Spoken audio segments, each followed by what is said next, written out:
श्रीराम समर्थ. श्रोते हो, आपण ऐकत आहात श्री गोंदवलेकर महाराज यांचे प्रवचन. प्रपंच केवळ कर्तव्य कर्म म्हणून करा. एका माणसाला विडी ओढण्याचे फार व्यसन होते. तो आजारी पडल्यावर त्याने डॉक्टरांना सांगितले, मला तुम्ही औषध दिले तरी मी विडी सोडणार नाही. त्याचा डॉक्टर फार हुशार होता. त्याने त्याला एक गोळी देऊन विडी ओढण्यापूर्वी ती तोंडात धरीत जा म्हणून सांगितले. त्या गोळीमुळे विडीच्या तंबाखूचे विष त्याला बाधत नसे. तसे आपण प्रपंच करताना वागले पाहिजे. प्रपंच आम्हाला सुख देईल ही आमची कल्पनाच नाहीशी झाली पाहिजे. म्हणजे प्रपंचाची हावही कमी होईल आणि नंतर कर्तव्यापुरतेच आम्ही प्रपंचात राहू. जोपर्यंत प्रपंचाकडे आमची दृष्टी आहे तोपर्यंत आम्हाला समाधान, कालत्रयही मिळणे शक्य नाही. प्रारब्धाने प्रपंच आला आहे, तो कर्तव्य कर्म म्हणून करत जा, पण त्या सुख मिळणार आहे या कल्पनेने तो करू नका. प्रपंची लोकांचा स्वभाव फार विचित्र आहे. त्यांना खरे सांगितले तर आवडत नाही. वास्तविक आपण प्रपंचातले संबंधी लोक कामापुरते एकत्र जमतो. 5 जण मिळून प्रपंच बनतो. त्यामध्ये प्रत्येक जण स्वार्थी असतो. मग सुख एकट्यालाच मिळणे कसे शक्य आहे? नुसता प्रपंच तापदायक नाही, आकुंचित प्रपंच तापदायक आहे. आपले खरे समाधान भगवंताजवळ आहे. ही गुणगाठ पक्की बांधून प्रपंचात वागा. ज्याप्रमाणे व्यापारात नफा व्हावा म्हणून व्यापार करतात, तो होत नसेल तर व्यापारात काहीच तथ्य नाही.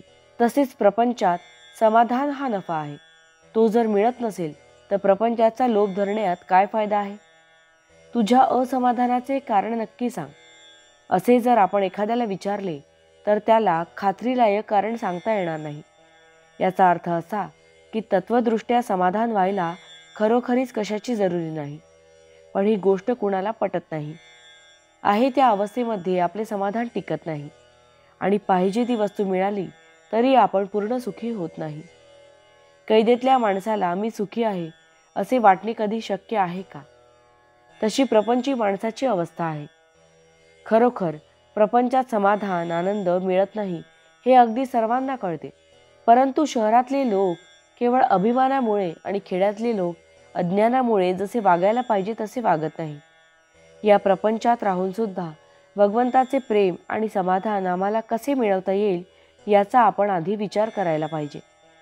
नामाच्या सहवासात राहिल्याने देहावरचे प्रेम आपोआप नष्ट होईल आणि मग देहाने मांडलेल्या प्रपंचावरचेही प्रेम कमी होईल आणि पुढे त्याला सर्वत्र परमेश्वरच दिसेल.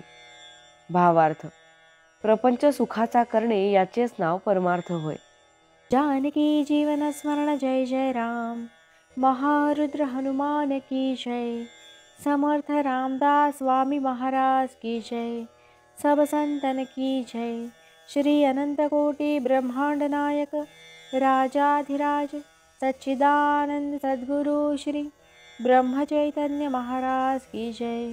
जय जय रघुवीर समर्थ. आता आपण 13 वेळा नामस्मरण करूया.